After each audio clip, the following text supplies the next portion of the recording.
Welcome back to Trending on Shaw. I'm Amber here co-hosting with Kate, and we have our panelist guests here today. We have Kevin Smith, personal trainer at Mission Fitness, Ron Jarrett with many backgrounds including personal trainer, owner of Mission Fitness, neurokinetic therapy, and we have Marty Hansen, the owner of M2 Sport, who's also a coach.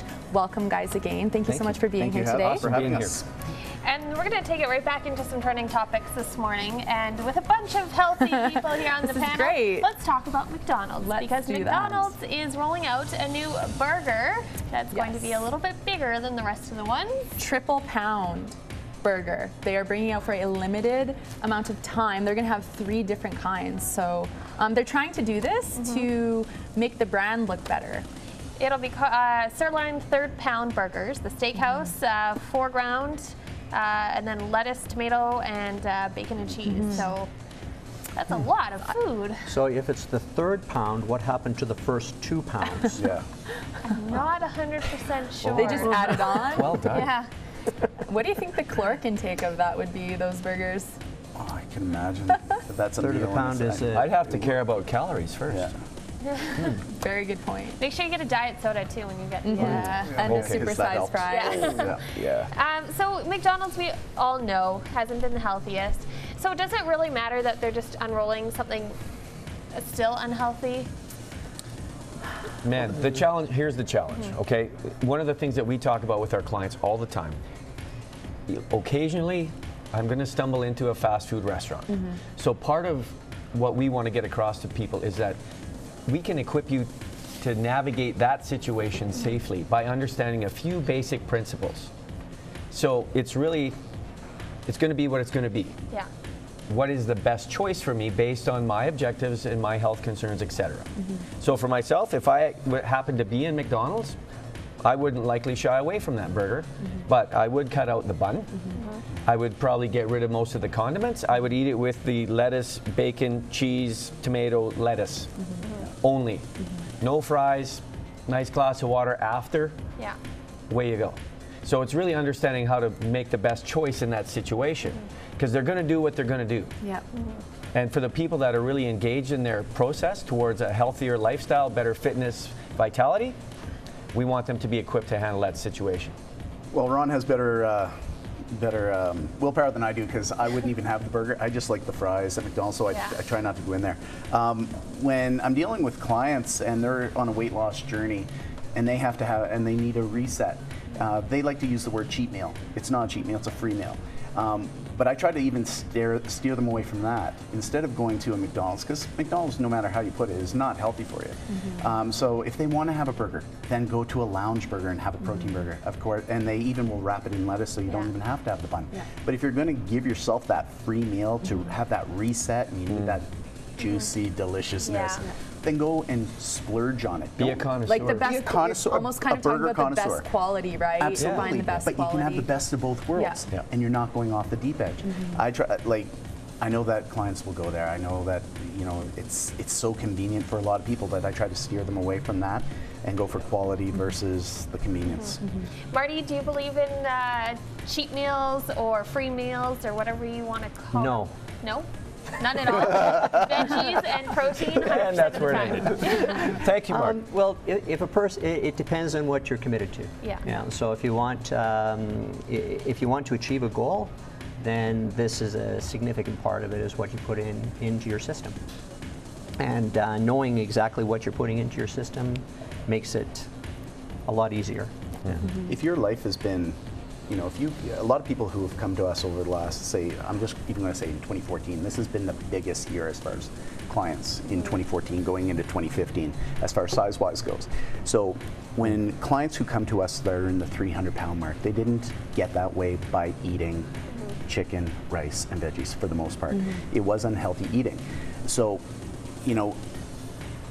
when they start this process and they have the mindset they do want to change, and they're making great strides, they are sacrificing a lot. They're sacrificing their old life for a new one and trying to grab hold of their lifestyle and take control of it and take control of their health.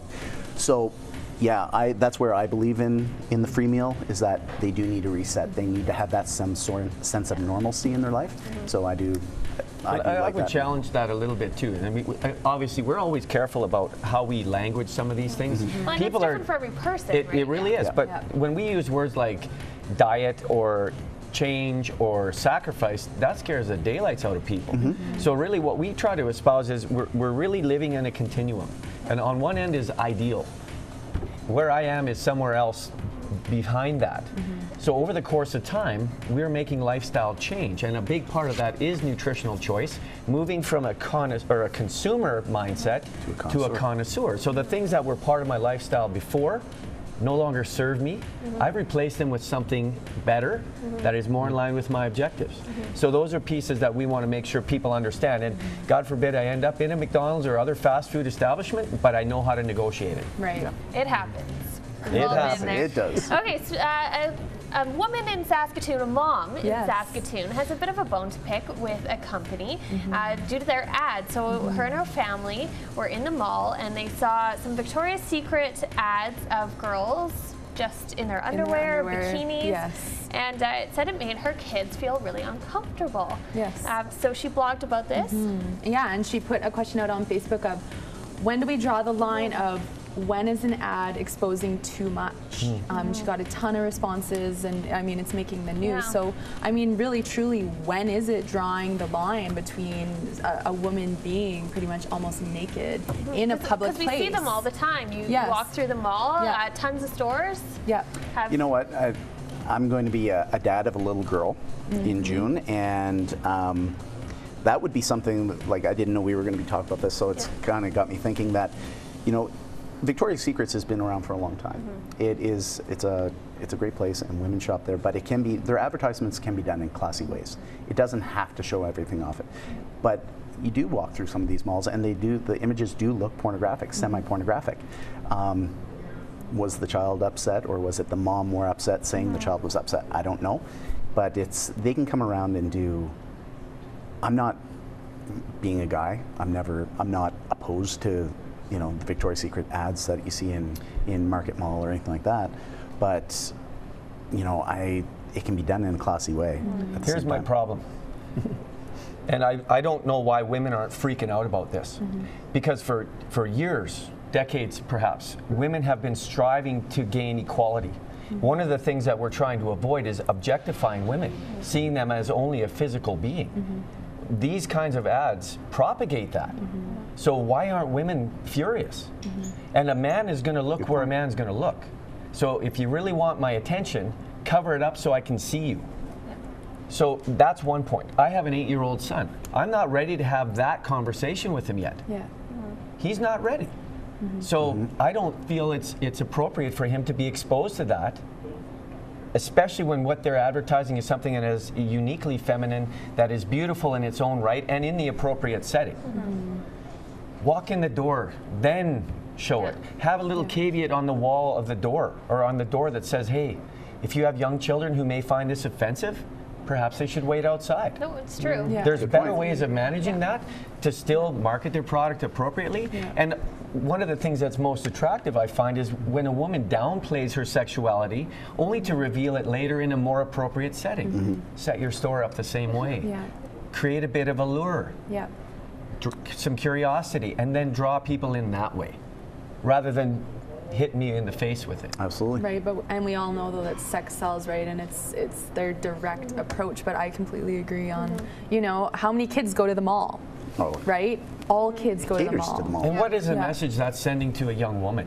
That I have to have this perfect body that's airbrushed, that's configured in a beautiful certain way. Do you guys get a lot of girls coming in and say, I want to look like that? No. They don't say it. No, but the pressure is on you to look and be and perform a certain way.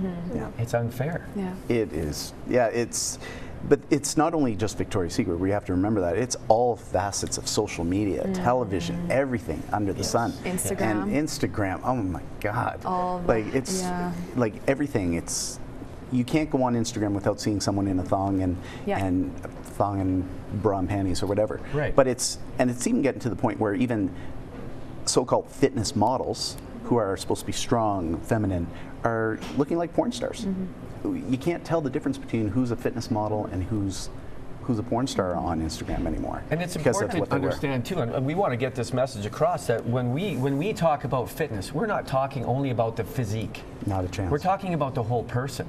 And typically the things that happen is, as a person gets in charge of their nutrition and starts to move their body, their self-esteem improves, all those other pieces come along, and their body responds in kind. Yeah.